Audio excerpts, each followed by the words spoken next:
It's Tuesday. Are you thirsty? Time to kick off the main event week here on Mike World Order's Bash at the Beach. Let's start the show.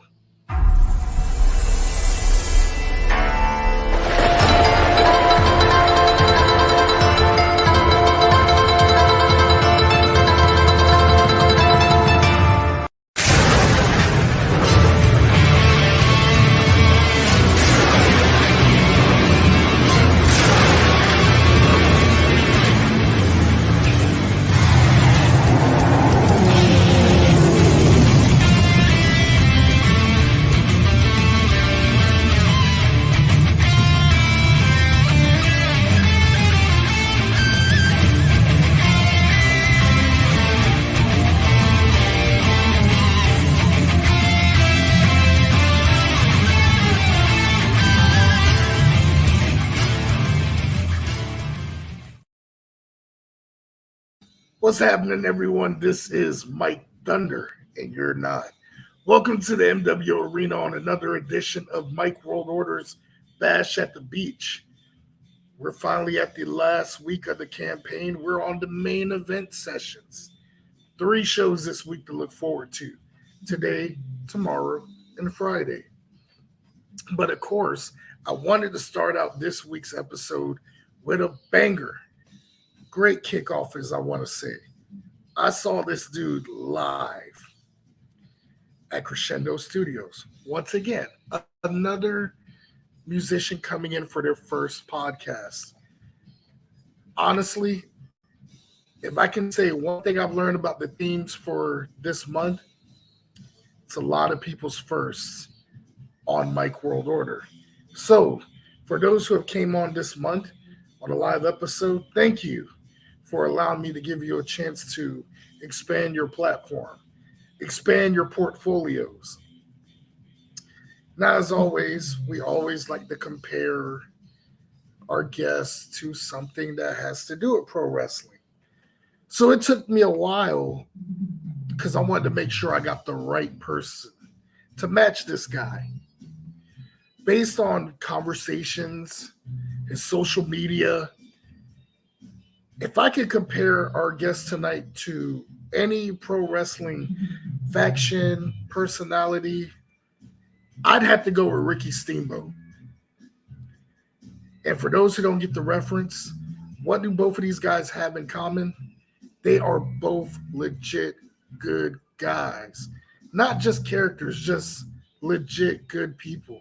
When I met this guy, I could tell at first he was probably hesitant with coming on the show.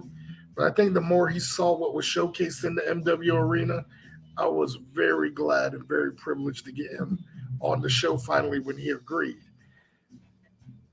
Great husband, great father, great family man, just like Ricky Steamboat, hence the reference. And his music, we're going to get to check out some of it tonight with his permission, which you can follow him at his website and on Spotify and all major music platforms. When it came to just getting to know the guy, I hope this isn't the first nor the last time we get him back on the show. I'd love to get him back on many more. His music styles remind me of so many bands I listened to as a kid. You know, I can hear some of Radiohead. I can hear some of Filter. I can hear some of Everclear. I can hear some of Silverchair. Even with some of the topics he talked about in his music, because I love a song that tells a story. He reminds me also of a calmer, less intense Henry Rollins. Anyone who knows me knows I'm a huge mark for Henry Rollins. It's no surprise. So, before we bring him on, I just want to play a clip. And this is actually the first song I heard watching him perform at Crescendo Studios, which you can go every Thursday night for Thursday Mike Live. Crescendo Studios, check out their website. They're located in Falls Church. Great area, great atmosphere, great vibes. Make sure you tip the bartender over at P2 Bar Events. So when I heard his performance, I was like already hooked because anything bass or drums, you already won me over. This guy was putting on just the bass performance before he even started. I had to, I was like, I got to get him on the show. His music is amazing. So before we bring on the guest, we're going to play, with his permission, one of his performances he did at Crescendo. And it was the first song that I personally enjoy. And it's even on my saved music playlist. Here's Unprovoked, played live by our soon-to-be guest, Mr. Pype720. Let's check it out.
I thought that was pretty good. You know, I just wanted to play like a little clip. Plus, with my crappy editing skills, I was trying my best to do it similar to his music video because, as you'll notice when we check it out tonight, I love the content of his music videos and his video editing. It's amazing.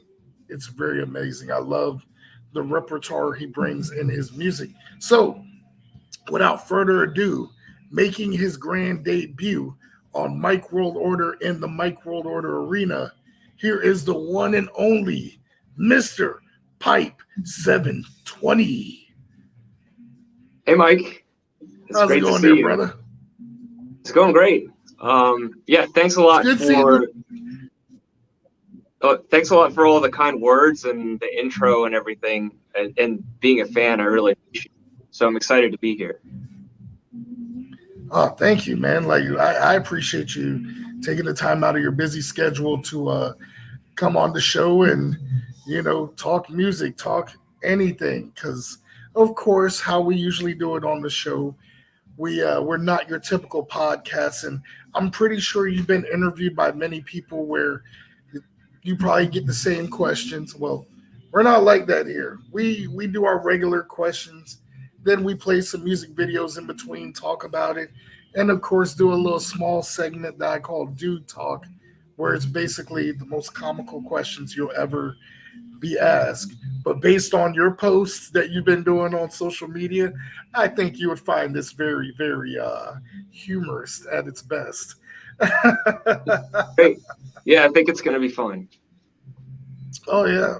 So, to our Mike World Order fans out there that are watching right now, worldwide, tell us, in your own words, in your own way, who is Pype720? It's a good question. I've had to think about this a lot recently. Trying to define your sound is kind of tough. I actually recently updated the tagline on all of my social media profiles. Someone once told me after performing a song that it's just simple songs people want to hear. And that kind of struck me and stuck with me. You know, obviously I came up in the 90s, so all of the bands that you mentioned, like those are all, I'm fans of all of those bands. You can definitely hear it in my music. But you know, simple songs you want to hear. I try and keep it simple. I try to keep it accessible. I've been playing for close to 30 years now. I played in rock bands, like mostly hard rock bands in high school and college. And I took a 15-year break to start a family, raise my kids. And really, this project spawned out of the COVID pandemic, where I, like a lot of other folks, I think I had a lot of time on my hands. And I realized that, I need to do something productive. Like I spent a lot of the first part of the pandemic just, binging shows, playing video games. And with that time, I decided to start really investing into this project. And kind of kicked it off. I released my first single on January 1st, 2021.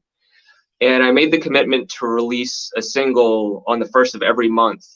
And I did that for a year and a half. So I've got 16 singles released and 2 collabs released. And now I'm working on my first EP, which I hope to have out this fall. But over the years, a lot of the songs that you hear me play, I've written long ago. Unprovoked is one that I actually wrote pretty recently. I wrote that 2021, I want to say spring 2021.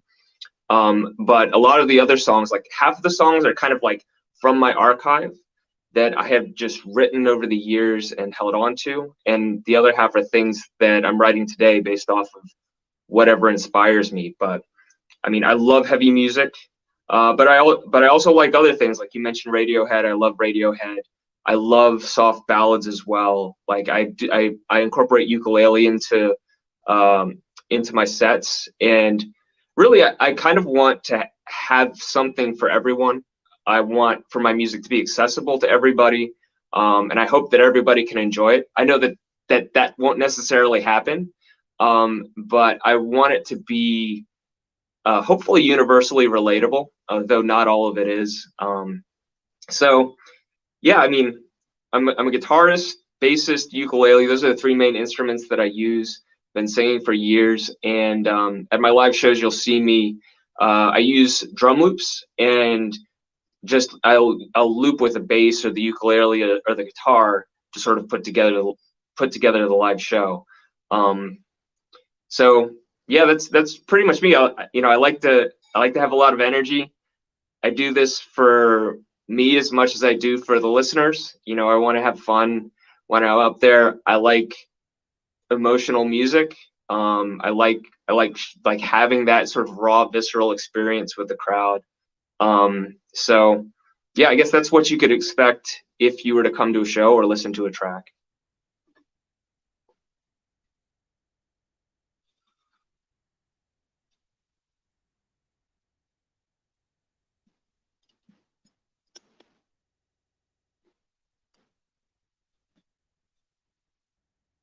I think I lost your audio. Oops, I accidentally muted myself just so everyone can hear you. That's all right. Nah, I was just saying, like, that literally just answered half of the questions I was going to ask you. That's why I said I knew I liked you for a reason, Pype. You made my job easier. But that's interesting. And we go back to like talking about the different music. But what would you say out of all the bands that you listen to would be, whether it's a rainy day, sunny day, what's like your main go-to that you want to have playing? And I think everyone has at least that one band, no matter what's going on, they got to play it for that one reason. What's that one band and one album that you can think of off the top of your head that's always been your go-to? Yeah, so the one band is easy. My greatest of all time is definitely 9 Inch Nails. You'll hear that in my music. I know we're going to talk about, I think you mentioned Not Enough. That was a song that I definitely wrote where I was like, I want to be Trent Reznor for this song. Trent Reznor is the lead singer of 9 Inch Nails. So I've definitely been obsessed with him as a composer. 9 Inch Nails as a group. And if you don't know, he came up as this industrial metal god. So, and almost like pioneered the genre and took it in a lot of new directions in the 90s. and he's since become a composer. So he actually wrote Old Town Road by Lil Nas X, which he didn't technically write it, but he wrote he produced a track called Ghosts.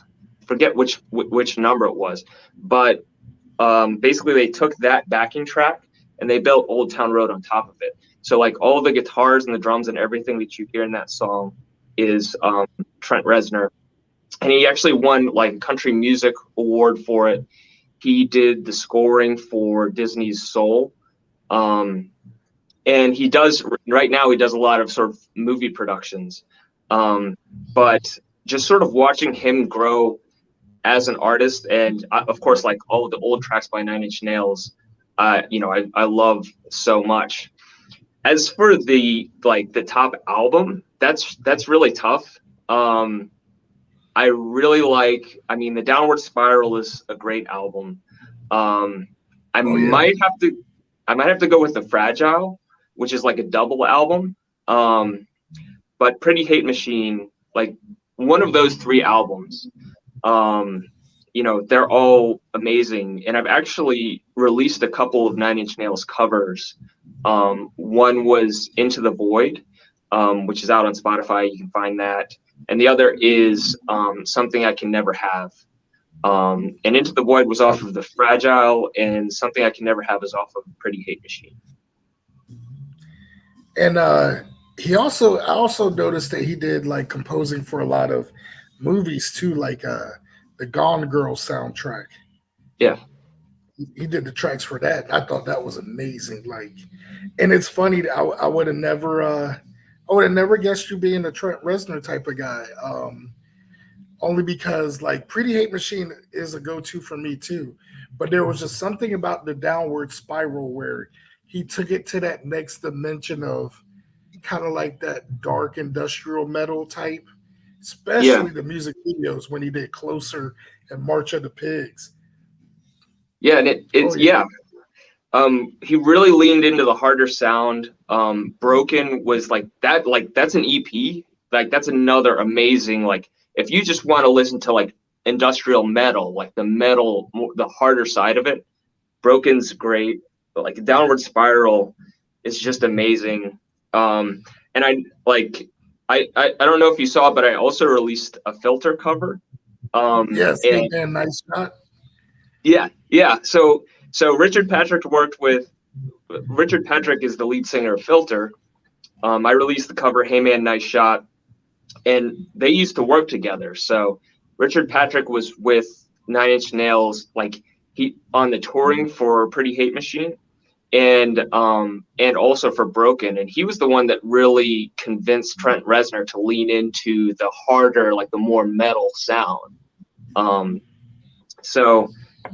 then of course they split. Richard Patrick went off and did his own things. I don't know if they're on terribly good terms, but those are definitely two like big role models for me. Even though I don't do a ton of metal, in terms of like their artistic approach, I really like the way they approach their sound. Oh yeah, I definitely agree, and I feel like when it came to like the 90s and the late 80s, once that transition of like rock to metal and industrial metal to new metal, I felt like that's when we really felt as music fans, not saying this in a bad way, but I'd say spoiled if you think of the collection of music that we had, the variety that was given to us, especially like I said, once again, based off of, whether it's a movie soundtrack or what we saw on MTV on Headbangers Ball. Like for me, I'd say, dang, it's crazy you mentioned Trent Reznor. Then you mentioned Filter because I remember when I heard the Hey Man, Nice Shot cover, the first thing that popped in my head was, I wonder if they can do Jurassic too while I had my headphones on. Because that's another favorite of mine. But that was because of the Crow 2 City of Angels. Like I felt like that was, to me, and this is not being biased, I felt like the Crow 2 was probably the best alternative albums from that time frame. because it was a who's who that was on that album. Yeah, yeah. Well, I remember the Crow 1 soundtrack. I don't know that I ever heard the Crow 2, but it sounds pretty good. Oh yeah, I mean, so Crow One pretty much had like Nine Inch Nails, Rollins Band, what's that one? Helmet. But Crow Two, it was like Filter, Iggy Pop, White Zombie, Hole. Like there was, PJ Harvey. So many different bands that were on there.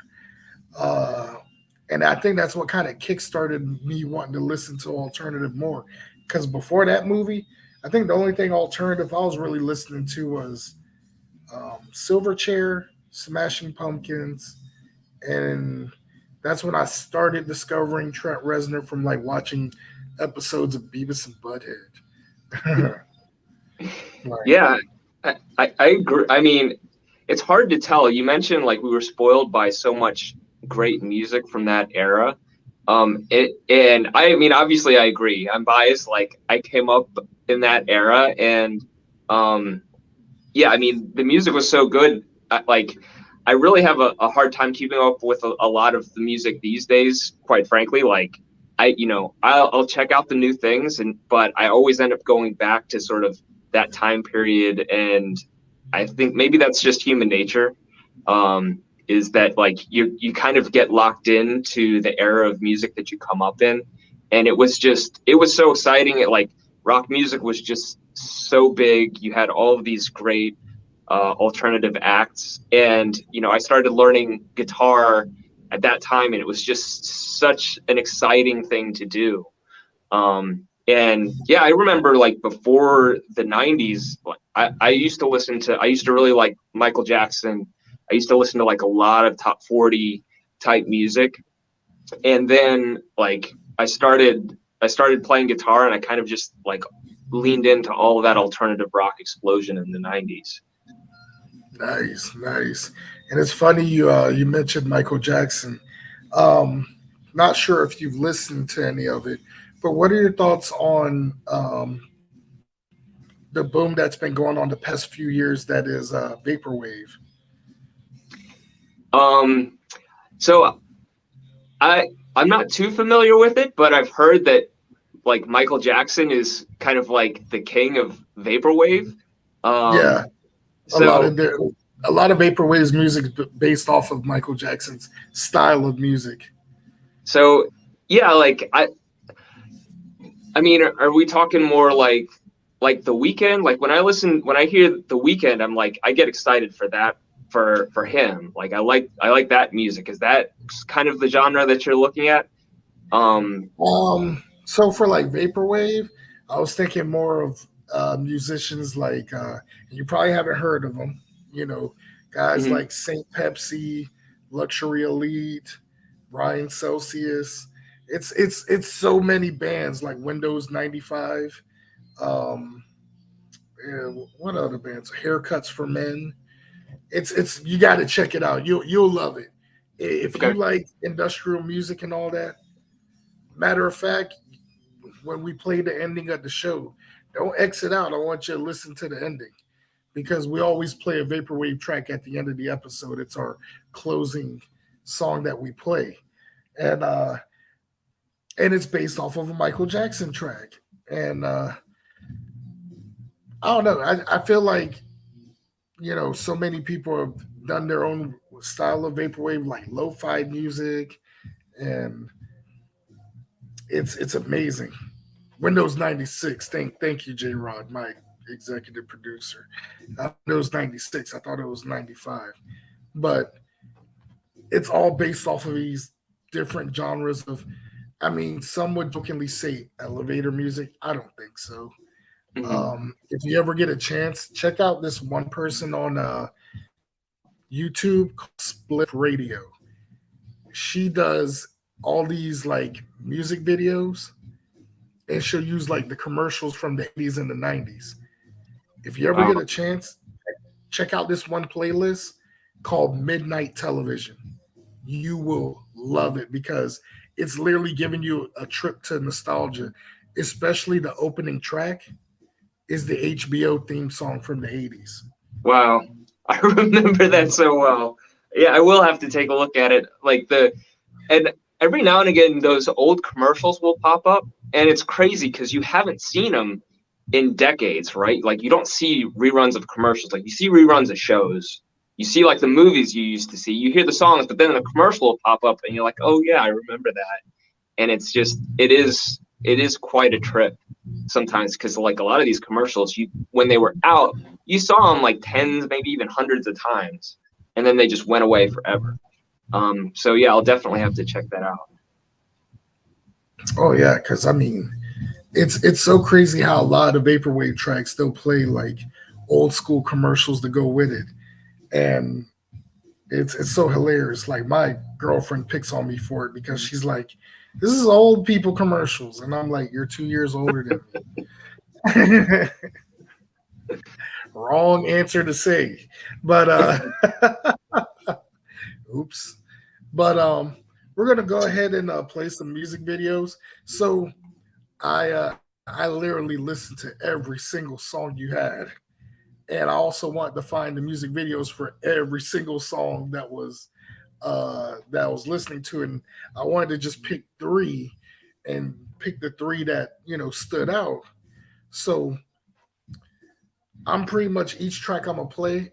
I want to learn the backstory about it, and since you mentioned basically an ode to Trent Reznor, what's the backstory on our first track we're playing tonight? Not enough. Yeah, so musically, it's definitely like I wanted to do something like Nine Inch Nails, and it took me years, I think, to actually get the skills to sort of be even close to anything that he could produce. So, Not Enough. It started with a bass riff, and the whole thing is built around a slap bass riff. It's a bass loop, and it was the winter of 2021, and I'm just going around the house playing this bass riff constantly. I'm like, this is I don't know why I was just like hooked on it, and I thought that I could build something really really cool around just this riff. And lyrically, I put together the lyrics in a day, and I remember it was like a really cold. It was probably like a January or February day. I want to say it was like maybe a few weeks after the holidays, and you kind of get that sort of dreary part of the year where there's like the holidays are over and it's just like the cold part of winter. And I was just exhausted.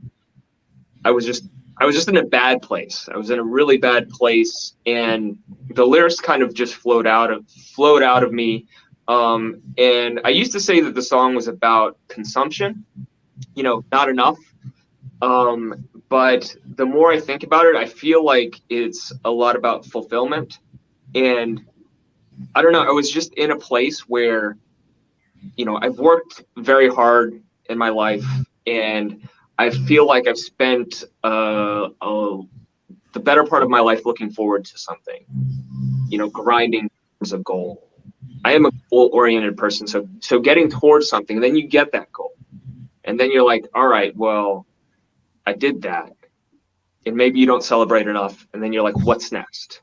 And then you're like, what's next? And then what's next? And then it just started feeling like this mantra in my head. It's not enough. It's not enough. It's not enough. And I think that line gets repeated easily over 100 times, like throughout the tracks on the whole song. Maybe it's 90. I don't know. I counted it once. It's a lot. So, the lyrically, like that was my feeling, was just feeling this lack of fulfillment constantly and being frustrated with that lack of fulfillment. And, really a lot of my songs, the way I write them lyrically, they're kind of maybe cynical or sarcastic. And I kind of was trying to, for myself, say, it is enough. Like all of these things that you're grinding towards, that you're working for, that you think you're going to get this thing and your life is going to be better and you're going to be happier, and you're going to get this next thing and your life is going to be even happier and better. really you need to find fulfillment on your own, and perhaps you don't need all of these things. And there's little bits in there about like consumption, and I know that like we're a little bit about sort of like environmentalism and those sorts of things, and just not just consumption in terms of environmentalism, but consumption also in terms of what you're putting into your body, what you're putting into your mind, the technology that you're consuming. So, I know one of the lines in the song is "You're so alone, get off your phone." Was one of the lines that I really liked, because it just felt like, especially during this time, COVID, it's cold, we're constantly on all of our devices. So it was written as a stream of consciousness. So the way it was layered, so I just had the bass loop is throughout, the drum loops are throughout. There might be a couple of breaks, but mostly the bass and drums are solid all the way through. And then I just started layering synths on top of it. I have a few melodic lines that I add in there, and I just found, I think the synths that fit the best. I've got a few like guitar lines. There's some screaming towards the end. It's kind of a long song, but I like the video as well. And I'm actually really glad that you chose this song, because I feel like it's one of the least popular out of my catalog, like both when I perform it and just the numbers don't lie, right? So yeah, I'm glad you picked it out, and it's good that I have a chance to explain it, because I think artistically it has the most depth of any of the songs that I've released. It's something I'm very proud of. It also, like, it does not follow the sort of like the verse chorus bridge chorus structure. Like, I mean, you could classify it as an experimental track that, there's one verse, it's very long, it's a lot of words, and then the verse gets repeated. You could say that there's a chorus, but it's really just, it's not enough. It's not enough. It's not enough. And that was really how I felt in that moment. And I'm happy to say I don't feel that way. Maybe that's like building this thing has sort of helped me snap out of it and like live my life more in the present and not be so like seeking the next thing. But yeah, I'm glad you chose it. I like how it turned out. Oh yeah, I did too, because the one thing, like I said, I love a good music video that tells a story. And in this day and age where we barely see music videos, and when we do, they're like 2 minutes long, so you can easily miss the whole backstage of the story. Because these days, I feel like everyone's doing the same thing.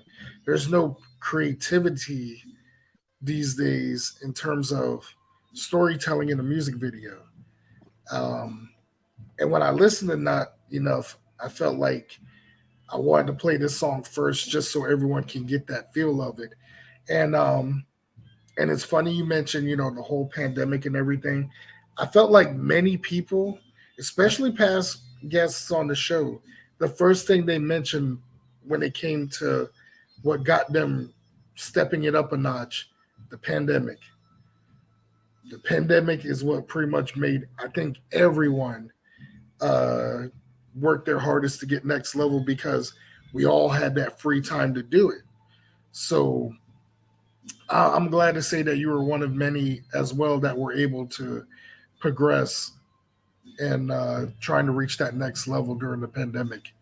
And for that, I have high respect for you for that, Thanks. So yeah, no problem, man. So without further ado, we're going to go ahead and play our first of 3 music videos on Mike World Order. This one is Not Enough by Pype720. It's not enough. It's not enough. It's not enough. It's not enough. Your life is stuck. You're out of luck.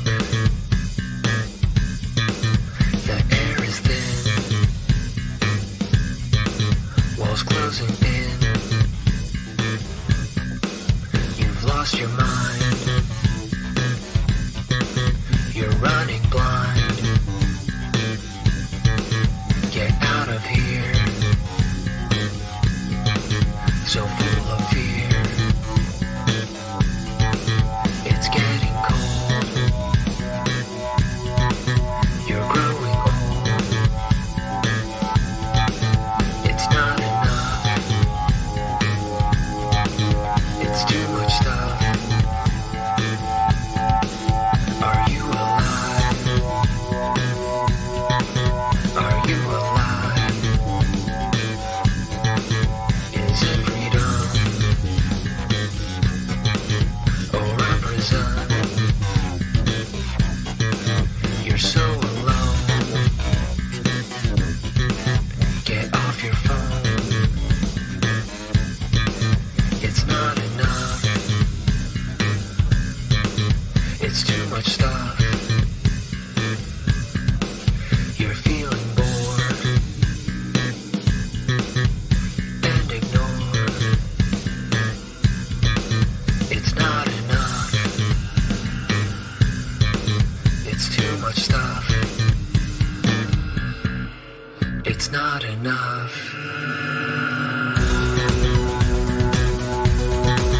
It's not enough. It's not enough. It's not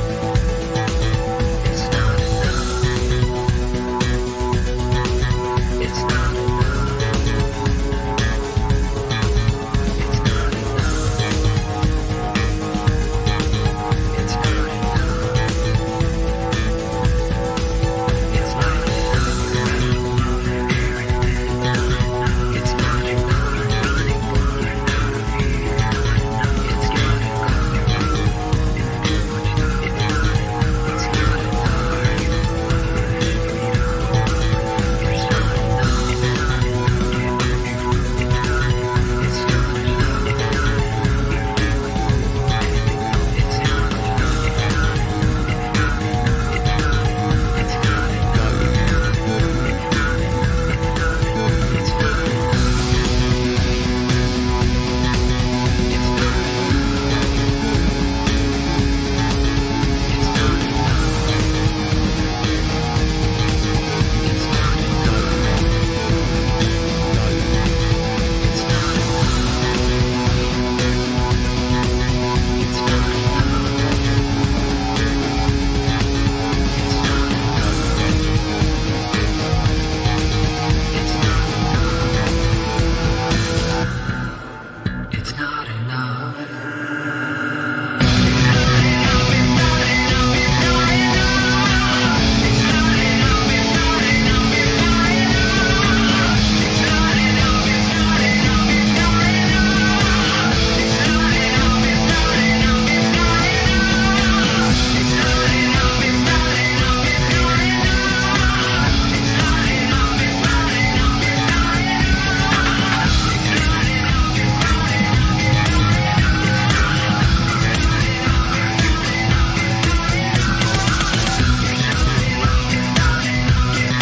It's not enough.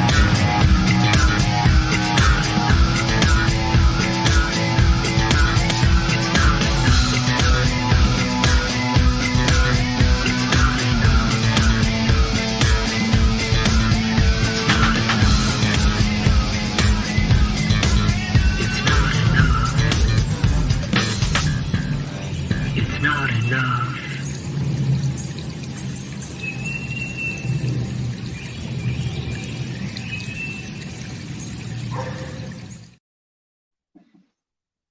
Hey, that was pretty good. It gets better each time, but one thing that I saw last time that I wanted to point out again, watching it for probably the third time, was that plant-based protein that was in the trash can? Yeah, yeah, yeah. That was Orgain. So maybe we need to get a sponsorship. Yeah, because I remember using that exact same brand before when I was doing the keto diet. Thing's torture. That's way too much fiber than I needed. But no, that was a good music video. Once again, watching it, and now that you pointed out Trent Reznor, I can see that you were channeling that big time. Like that was some good stuff, bro. Real good stuff. Thanks. Yeah, I really appreciate it. Yeah, it took me years. Like I was always a huge Nine Inch Nails fan, but it took me years to get the skills to do something like that. And really, that's how I spent my pandemic is figuring that out. So hopefully someday he'll hear it, or one of the covers that I've done. Hey, it's not enough. Alrighty. So we're gonna go ahead with song number 2. Now, song number 2 is a bit longer. It's probably the longest of the 3 that I picked. But I also liked it because one, I think you lost your mind because you were in the snow doing this music video. And Yeah. I'm like, yeah, me and snow don't mix well after 6 years living here. But Yeah. did you know? Yeah. What would you say is the backstory behind that music video? Yeah. And the song, So obviously. yeah. So did you know is a song that I wrote? I want to say 2004. So that's one of the songs that came from the archives at a time when all I had was an acoustic guitar. And it's a song I wrote for my wife. And I guess it's funny because this song was kind of spawned from a few different ways. And one of them was I remember when we started dating, I really wasn't I wasn't doing much music. I was working. I had just graduated college, student loan debt. Just trying to make ends meet, not making a ton of money. Like we didn't even have a car for the first 2 years we were married, and I used to play my songs. And they're like, "Hey, do you like?" I knew that she liked how I sing. She's also a musician. She's actually on some of my tracks, and you'll see her pop up in social media every now and again. And I'm like, "Hey, do you like my original songs?" And she's like, no, I hate those songs. I'm like, why do you hate them? She's like, because you wrote them about all these other women from the past. And so I was like, all right, I think that's fair. Definitely, I love my wife very much. So this is one of the songs that I set out to write to sort of fill that gap. And there's 3 of them.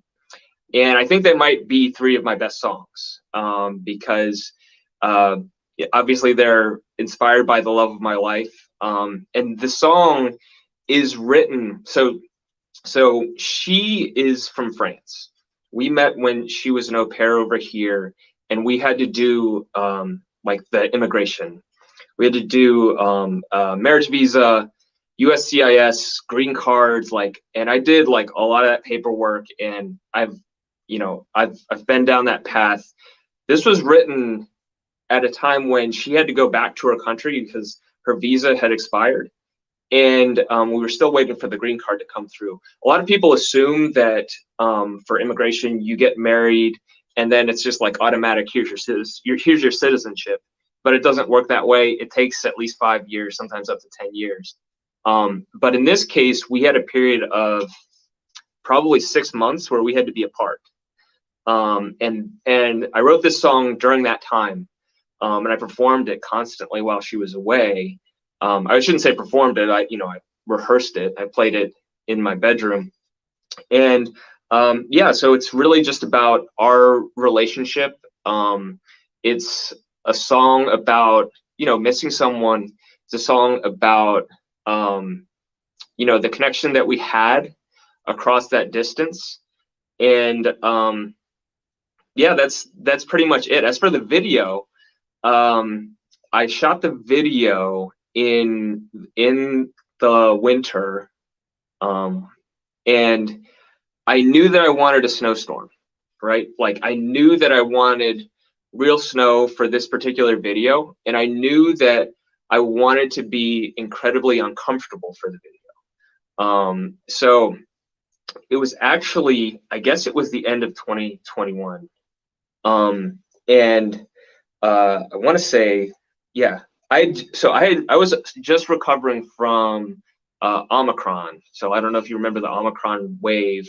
I had COVID, and I finally got the snow, this big snowstorm. And the way it snows around here, sometimes you get a lot of snow and sometimes you get nothing at all. So it's like, this is my moment. I was still pretty sick. I was miserable, but I think it actually helped the video because I was miserable shooting it. But also, I wanted to convey that it is a song about struggle because my now wife is away from me, and you know, it's a happy song. I'm professing my love for somebody, but I can't have her, at least not in that moment. And so in the video, there's, you know, I'm sick, there's the snow, and I'm kind of just searching around. I'm alone, and I wanted it to sort of convey how I felt with the when I wrote the song, which is now, what, 18 years ago, something like that.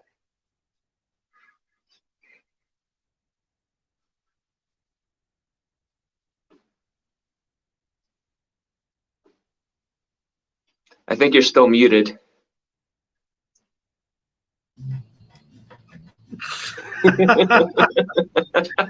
Twice. But no, I like that. I like how the romantic backstory behind it. It makes a lot of sense. If anything, it sounds like something you'd hear in the movie, you know. Thanks. Yeah, I love it. I think it's a great song. And it is my wife's favorite song. So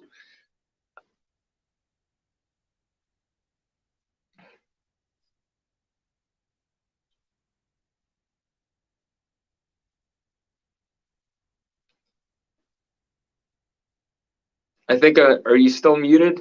I'm not hearing anything. Dang it, why does it keep muting me? That's so weird. But Yeah. I think StreamYard don't like me.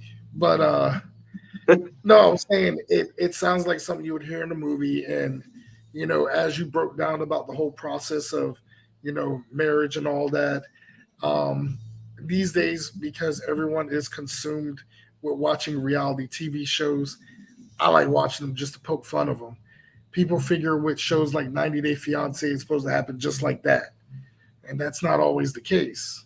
So it does make sense how you brought that to light. And, you know, we appreciate that fun fact about how you met your wife and all that. So once again, thanks for giving us that, you know, to know that layer about yourself. We appreciate that. Yeah, no problem.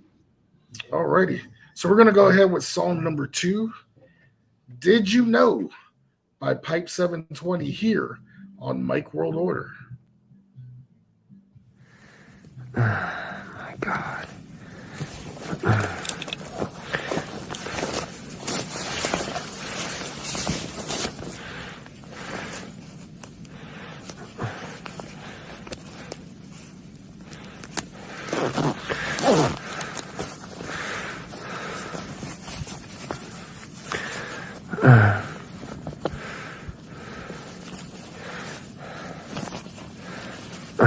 Jesus.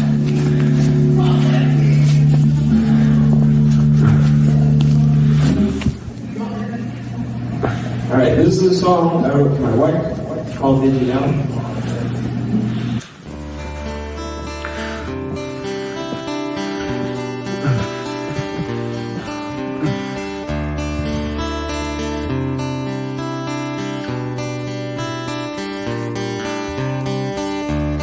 Did you know I think of you every day anyway?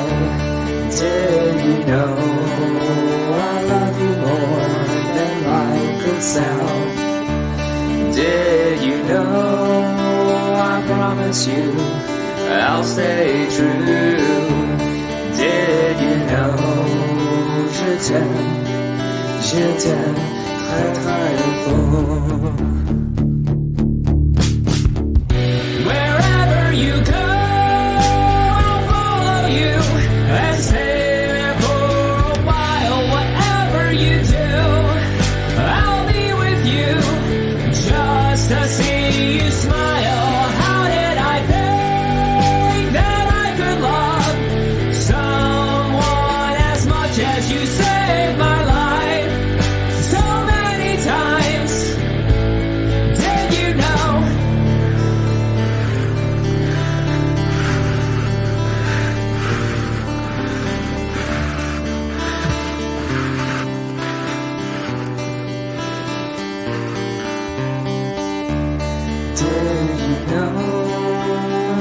life's a mess when you're gone. Did you know? When you're gone, don't be long. Did you know? I'll hold you till the end of time. Did you know? No matter what, you'll be mine. Wherever you go, I'll follow you and stay there for a while. Whatever you do, I'll be with you just to see you smile. How did I think that I could love someone as much as you saved my life so many times? Did you know?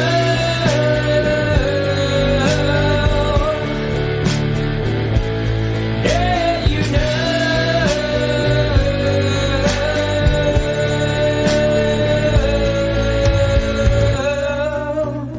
Don't stay a long time without me. Can't you see?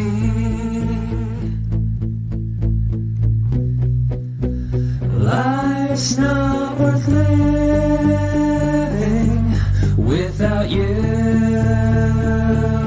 being with me. Did you know?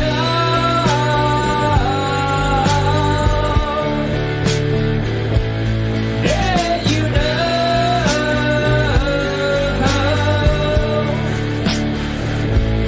Did you know?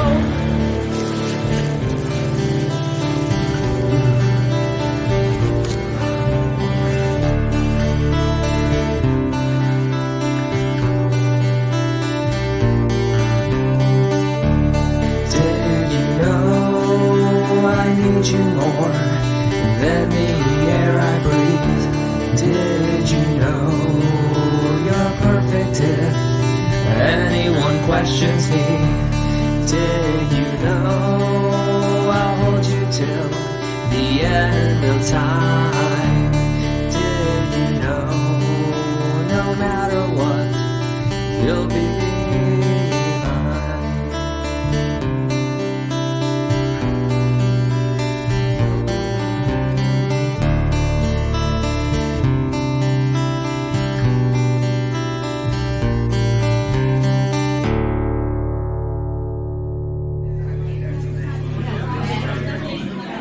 I'm gonna play some original songs.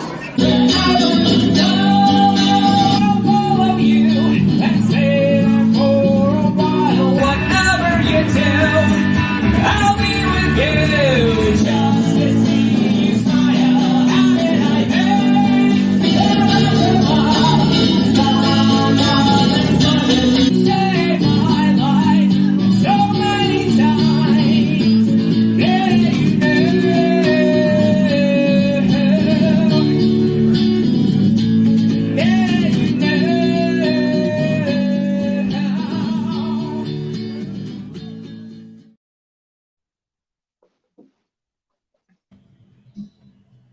So, permission to use your track on Valentine's Day next year. Sure, go for it. Yeah, that once again, that, like I said, storytelling, man, it's perfect. It's perfect. It's beautiful. Thank you so much. Beautiful. I can tell you put a lot of heart in that track too. Yeah, it's really important to me. And it's the video too. It's fun. It's been a while since I've seen these, so it's interesting to think about like where I was and what I was thinking. And a lot of like what's interesting is a lot of the footage, like that intro shot. I wasn't planning on including that. Like I'm sitting there basically cursing to myself about how cold it is outside, and then later I was like, this would be a kind of cool intro. And I had some of the concert footage. Like you get some of the best footage you get when it's like not part of the intended shot. So anyways, yeah, it's fun to watch again. Oh no, I can definitely dig it for sure. And I can tell by how your facial reaction was in the snow. Man, you look like you were suffering out there. You're like, didn't you know it's cold as hell? I'm like, oh, It you might was, as well. yeah, it was awful. And I mean, it's not like fake movie snow. This is all wet snow, like all over me. It was snowing. It was snowing hard, like while I was filming. So, I'm, wandering around the woods with a camera trying to get all of these shots. But I was lucky to do it, and I did it really fast too. I got it all done really quick. Did a handful of sync takes, and yeah, and that was it. And really, like, the snow, I think makes it. Like, I think it's the way it was just so beautiful. It was still falling. It hadn't melted at all. So it definitely, I got what I wanted. That's what's up, man. Gosh, I had to put that on my favorites list. Jeez. Thank you so much, Pype720, for that track. Now, Thanks.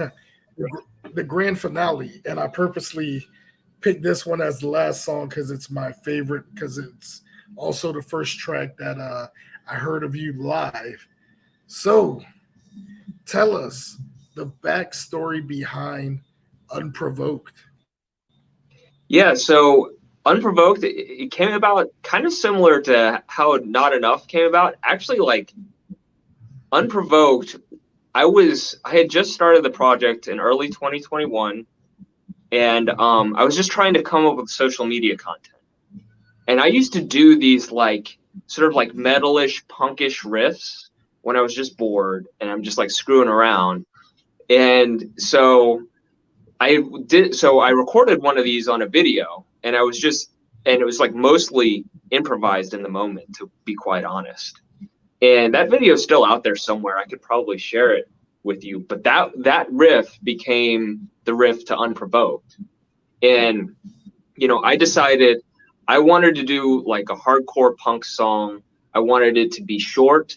I wanted it to be 2 minutes specifically. I wanted it to be fast, and I wanted it to be angry. And kind of like, we didn't talk about it, but a big influence for me recently actually has been a band called Rise Against. So that was kind of like who I was trying to channel with this song. I don't know if I quite did it. I don't know if you've listened much to Rise Against, but I was going for that sort of sound. So yeah, like I knew at the time I wanted to do something angry, loud, fast. But at the time, unlike Not Enough, I wasn't really in a bad spot emotionally. Like, I was actually pretty happy. Like, things were going well for me at that time. So I needed to find some material. So really what I did is, like, I picked one specific event that was occurring, like, in global politics. And, I don't know, we don't want to get into politics here, but basically I wrote it about one of those events. So, like, the lyrics aren't really about me. They're not about anyone that I know. They're written specifically about this political event that just had me really upset. And I kind of just dove in and wrote the lyrics that way. There's kind of like a call and response to the lyrics. There's, like, I would say, multiple entities speaking, and I would say none of those entities are me. If I don't know if that makes any sense. But It does. yeah, and with all of my songs, I want to take them up a level, so that, when you're listening, like, you can interpret them however that you want. It can mean whatever it means to you. And you mentioned that it's great for wrestling, and I had never thought about that. But then when you listen to it, I'm like, yeah, that actually is an awesome, like, wrestling song. It has a lot of the imagery with professional wrestling. So, and then the video, yeah, like the video, there's like this weird effect in the beginning where, like, the hood comes off of my head. And I had, like, actually rigged up some dental floss and some safety pins, and my wife is, like, yanking the pin. You'll see it. I don't know if it works. It looks kind of cool. And yeah, I was just walking around Fairfax, just doing some of those like I like a lot of sync shots where I'm walking. I tried to do stationary sync shots. Like sync shots means like synchronization with the music, like when you're shooting a music video. I did a lot of those, threw in a lot of effects. Oh, and I found some really good stock footage from it's at rodney.prod. So RODNAE.PROD. And he's credited in the video. But I found that footage and I was like, this is just awesome. Like and so much stock footage you find doesn't have an arc, right? Most stock footage you find, like you saw some of that in Did You Know, it's kind of just flat. Like it's just a scene and you can't really add in any sort of story. But this footage itself, I felt like I love the actors that were in it. And I love that I was able to take the footage and sort of string it together into an actual story where it really, I think it really brings out the essence of the song. And I think it all came together very well. So, and really, I've got to thank you for your enthusiasm for it. So, it's made me like it more as well. Oh yeah, because I mean, just hearing the opening riff with the bass, the first thing that came to mind was, okay, this should have been music to hype up WCW's cruiserweight division because it's high impact, fast paced, and it just gets you going.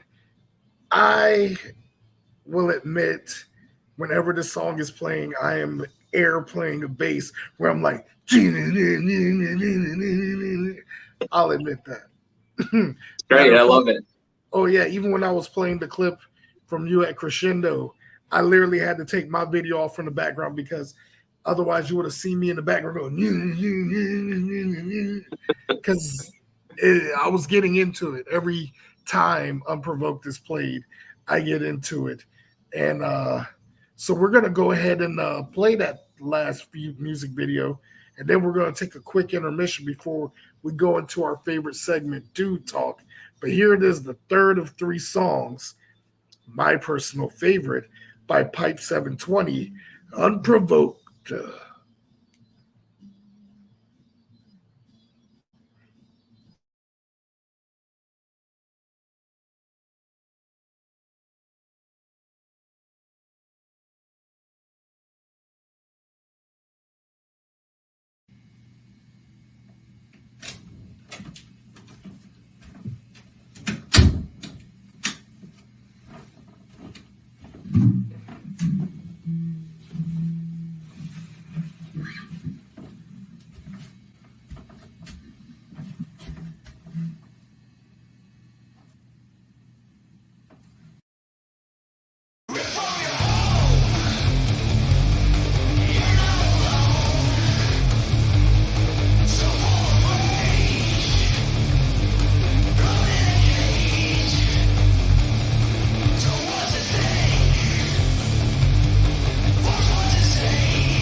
I'm telling you, I got amped up again from it. And maybe it might be from the espresso from the Peruvian cafe earlier, but yeah, that was, oh my gosh. I love that music video. It's awesome. I'm glad you love it. Oh yeah. By the way, was that Main Street you were on when you were doing the actual syncing? Yeah. It's I think, I mean, I'm horrible with street names, to be honest, but it's downtown Fairfax. Like, I think you've got it's kind of close to the old courthouse there, and yeah, I actually have a handful of shots. It's such a short song, I didn't get to use all of them, but yeah, it's right there. Huh. Yeah, because it just looked too familiar. I was like, that looked like Main Street. Yeah, I knew. So I wanted it to be nighttime, but I also wanted some place that was lit up with streetlights, because for the movie filters that I wanted to use, I knew I wanted like that sort of like grainy, contrasted lighting. Because if you go somewhere where it's too dark, it's just like too dark and it's not interesting. But I think I got that, and yeah, it was fun. Every now and again, when I'm shooting a video, people probably see me wandering around with the camera, lip syncing to a song, and hopefully they know what's going on, but maybe they don't. I mean, you never know. I mean, I've learned living in Northern Virginia, most people are kind of to themselves on their own thing, so they probably didn't pay you no attention. I mean, or they probably just thought, okay, maybe he's doing a video chat with people. You never know these days. Yeah, it's interesting. Usually you get about 2 to 3 seconds of attention, and they quickly figure out like, oh, he's just doing a like social media or like a video or something, and they go on about their business. So I used to be like really hesitant about it, but I'm actually getting ready to shoot some videos in populated spaces in costume, and that's going to be a bit of a trip. I'm not I hope that it's going to go well, but it's going to be a little nuts. I look forward to seeing this. It's wild. Been working on some videos, and they're going to be pretty insane. I mean, I could see it based on your comedy and everything outside of your music. I personally look forward to seeing it. And for those who haven't yet, follow Pype720 on all social media so you can see the comedy side of him as well too, as well as his music side. I still can't get over the whole flip-flop on the forehead pic. Yeah, I mean, comedy's something I've been leaning into a little bit more. I've always loved comedy as a fan. Like, I've always loved stand-up comedy. I never considered myself a really funny person. My wife is funny. She has a really good sense of humor. So she helps me. Like, we've done a few videos, educational videos. That I call them Professor Pype. I haven't done one in a while. But we have a little skit like before the video, and I've done 3 of them so far. I don't do them too often because they're actually like a lot of work to put it together. But definitely check out Professor Pype. I think it's on YouTube and Instagram and like TikTok and like all the social media channels. Professor Pype. That's too hilarious. I mean, I need to check it out just for the comedy of it. But so after seeing all the music videos, I hope the fans enjoyed it that are watching. We're gonna take a quick intermission before we go on with Dude Talk, and because it's a wrestling themed show, we got to show some wrestling, of course. So we're gonna do a highlight video from 2008 Kobe World Hall in Japan. Pype720, I know you're not a big fan of Japanese wrestling, but after watching this match, who knows? I might change your mind. Generation rivals, bitter enemies, former tag champs together. we get to see in the main event a decision match for the Open the Dream Gate Championship in Dragon Gate Pro Wrestling. It's BB Hulk versus the now signed in New Japan Pro Wrestling, Shingo Takagi. And then after that, we're going to go on and do what we like to call a little dude talk segment.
I'm not sure it looped again, but once again, StreamYard does not like me.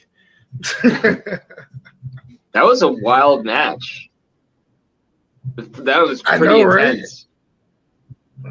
And it's funny. These are two wrestlers that not only were they started at the same time, they were best friends, tag champions. I guess when it comes to going for the main titles, it's all about number one and hard hitting match. Hard hitting Yeah. match. And that's that Japanese style. There's you know Yeah. it's real if you see bruises on them afterwards. And that's the Yeah, same with I women's mean- wrestling. I was seeing a lot of contact.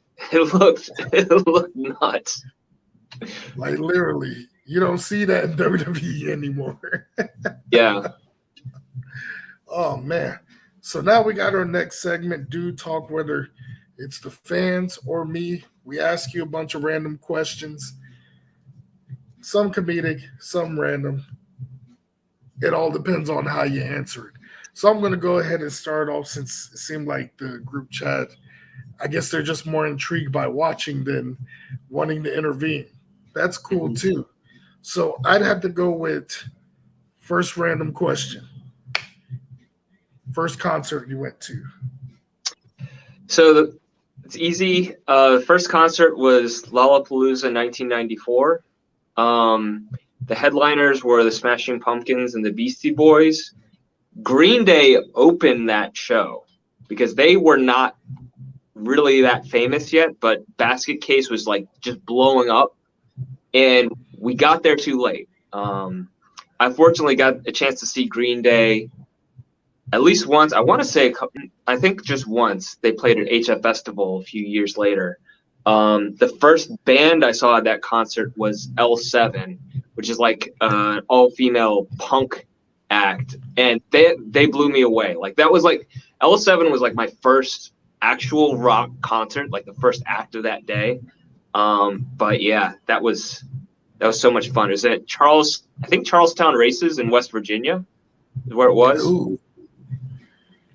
Okay, right near the casino. Well, I don't think the casino was there a casino there? I don't think there was a casino. I think it was just a racetrack. I mean, that's just my guess. I've only been up here 6 years, Pipe. Yeah, I've been in the area pretty much my whole. Well, I grew up in Maryland, but lived in the vicinity of DC for my whole life. That's crazy. And it's funny you mentioned L7. L7, their music has been influenced a lot in pro wrestling too. The late Brian Pillman used to use their theme song everywhere he went. And if he couldn't use that theme song, they had to accommodate and make a modern version as well too. So, oh yeah. And I think they were on The Crow 1 or 2, one of their songs, if I remember correctly. I think L7 was. And gosh, they were such an underrated band. That and Drain STH. They were another one that were very underrated, overlooked, all-female alternative band. Okay, not in 94. It was just a racetrack then. Okay, well, see, I didn't know. Our fellow fan, Nameless Goulette's actually from West Virginia. All righty. Next question. Weirdest food you ever ate? The weirdest food.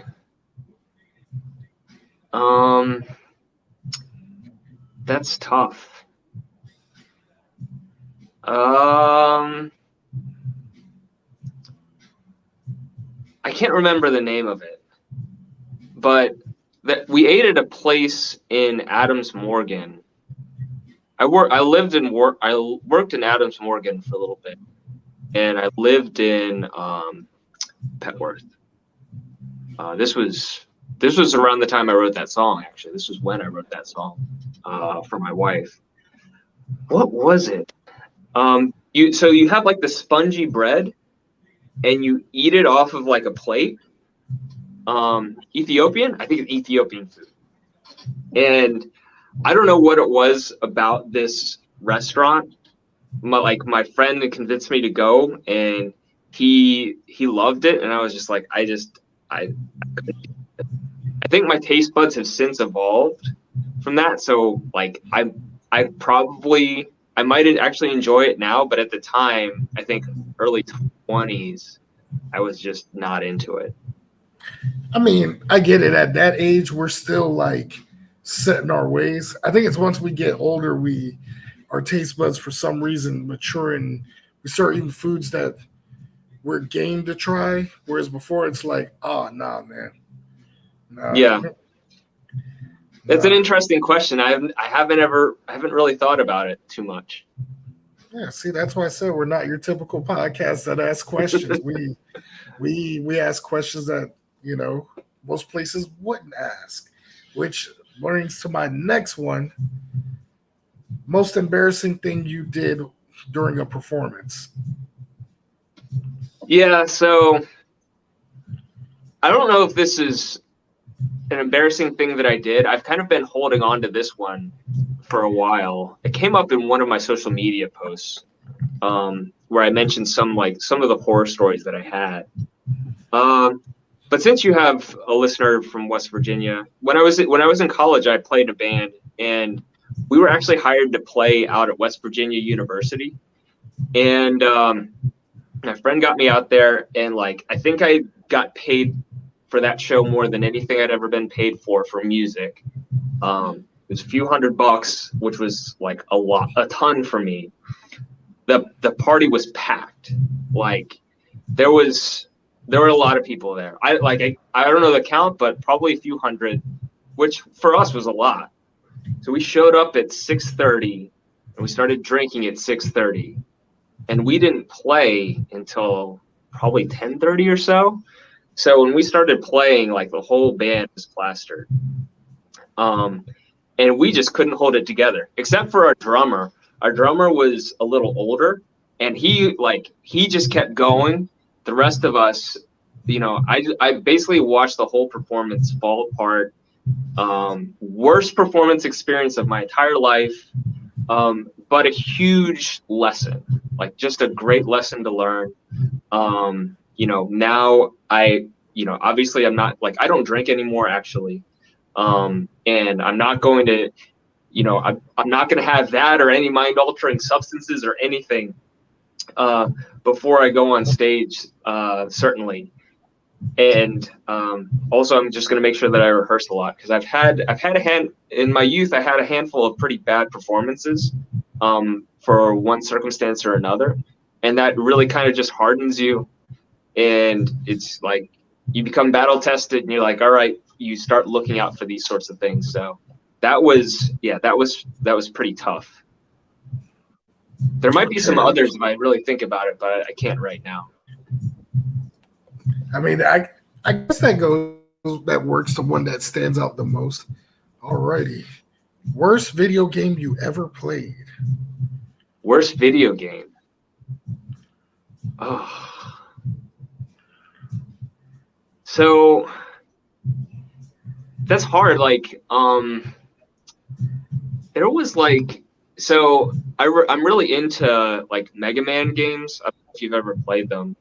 The main series, it's this little blue guy that runs around and shoots robots. I grew up on them and I love them.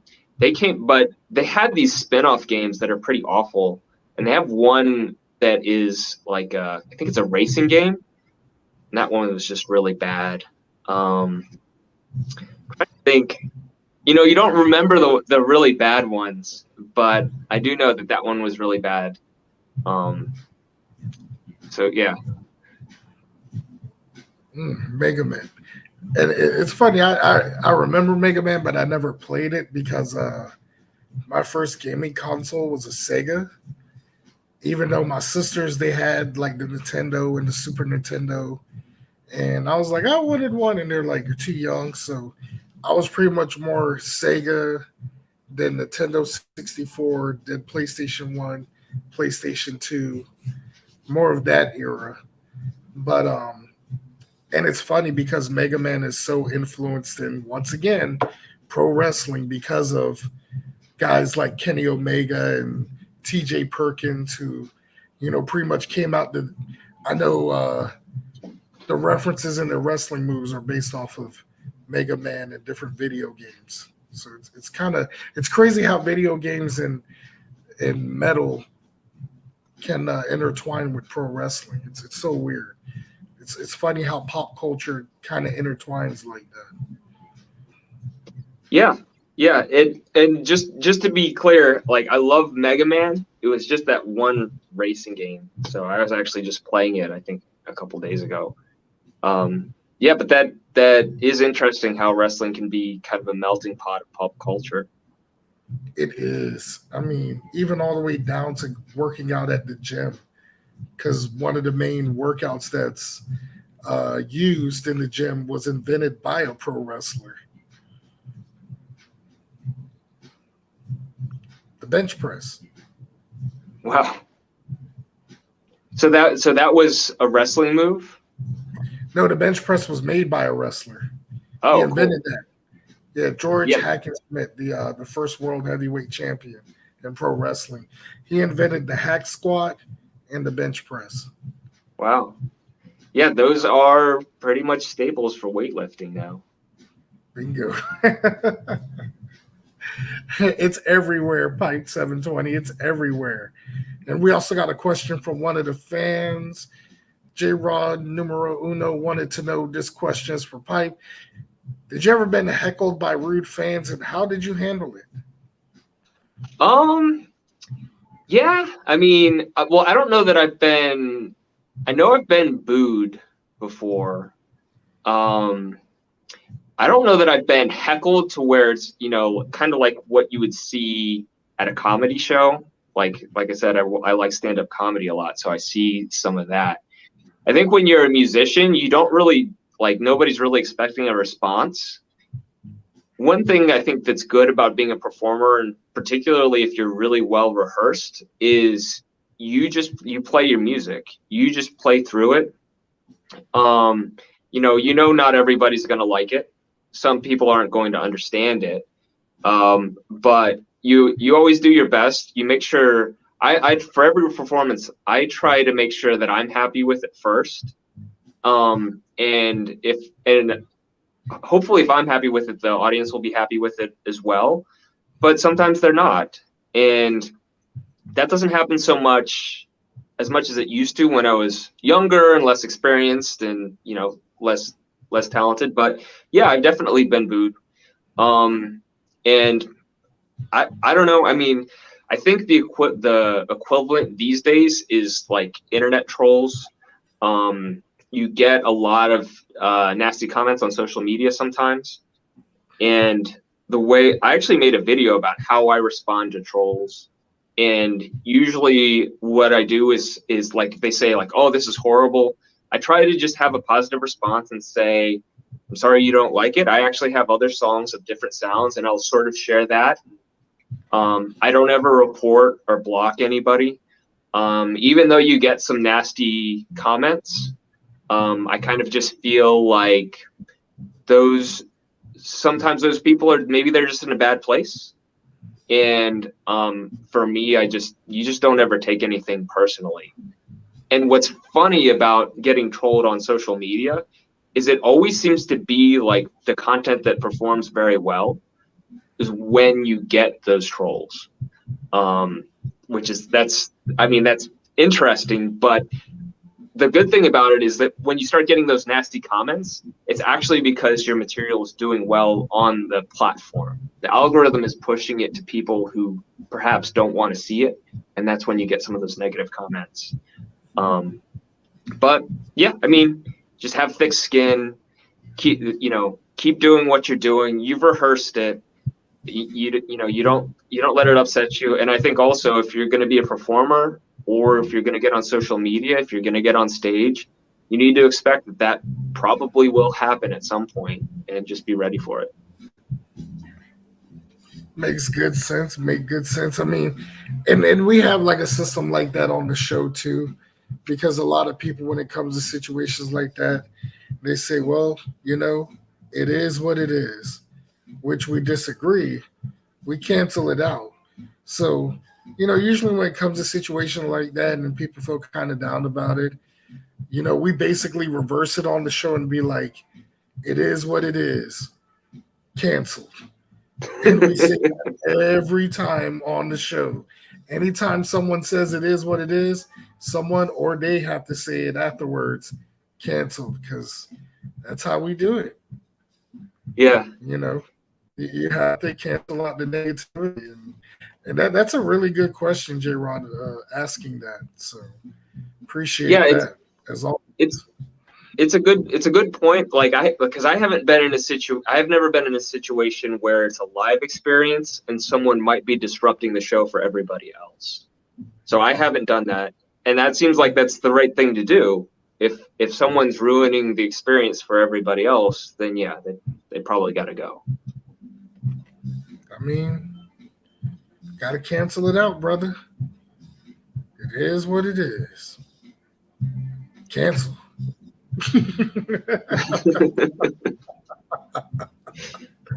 Love it, love it, love it. All right. So, is there any other questions? Anyone in the group chat? I'm all out. I mean, I was going to go with like 3 or 4 and just be random with it, but looks like all of the questions are done. So, Pype720. First off, we appreciate you taking the time out of your busy schedule to come on the show. How can our mWo viewers find you on social media? So I try to keep it easy, and I've got it on my shirt right here. It's Pype720, and it's the same handle everywhere. So I'm on Instagram the most. So find me there. I'm also on TikTok. I'm on Twitter. I have a Facebook page. I'm not on Facebook too much, but if you're on there, I do post my content. I'm on YouTube.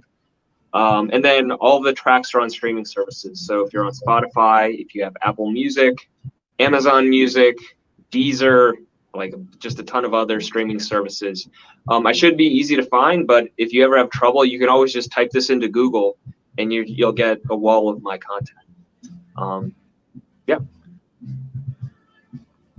So, that being said, is there by any chance for future episodes, can we have you back on just to update us with any upcoming gigs or anything that you want to promote? Yeah, I think so. This has been a lot of fun. Yeah, I do want to say, like, thank you so much for having me on the show. I was really nervous about doing my first podcast, but Mike, I know that you're a great guy. I've gotten to know you a little bit better, and I've listened to your show too. You've been doing this for a long time, and the skill really shows. Like, it's not easy to interview or to like have engaging discussions, podcasts, and I think you figured it out. So I felt comfortable coming on here. It's been a really good experience to share everything, and I'll definitely come back. Oh yeah, I mean, the one thing I try to do whenever I have a guest on the show, I don't try to focus it on just, your typical interview like show. It's just like as if we're doing just regular conversation, whether we're at Crescendo or I don't know, at a restaurant. Mm-hmm. It's pretty much the same thing. You want to have people comfortable on the show and you want to have a good time doing it. And plus, I also like to overhype my guests too, the same way a ring announcer would for a wrestling match. So, and of course, this being main event, we had to bring you on for main event week. So when you chose the date that you wanted, I was like, oh, he's slick. He wants to go. He wants main event week because each week I do it based on like match booking rankings. You got opener, rookie, mid card, main event. And most people remember the opening and the main event. So we appreciate you being on the main event week of Bash at the Beach. So that being said, Pype720, can't wait to bring you back on the show. Hopefully we can bring you back on Thirsty Thunder Tuesday or Dudes Night In, have you do a random 5 episode with us because those are the most fun because it's random 5 of you don't know what you're going to get, but you already know the topic. But that's what makes it unique. And hopefully you can show up on one of our highlight episodes where we highlight different pro wrestling matches. So we definitely appreciate you for that. And also this episode, once it ends, we're going to make sure it's uploaded on all major podcastings to where by the time you wake up tomorrow morning, get your cup of coffee, get your breakfast ready, you'll be able to listen to this episode on all major podcast platforms. So That being said, Pype720, I appreciate you. We hope to see you soon. Everyone out there, thank you for watching. And as always, we're going to go ahead and close out the show with my final words to you all. Don't forget to enjoy yourself here on Mike World Order.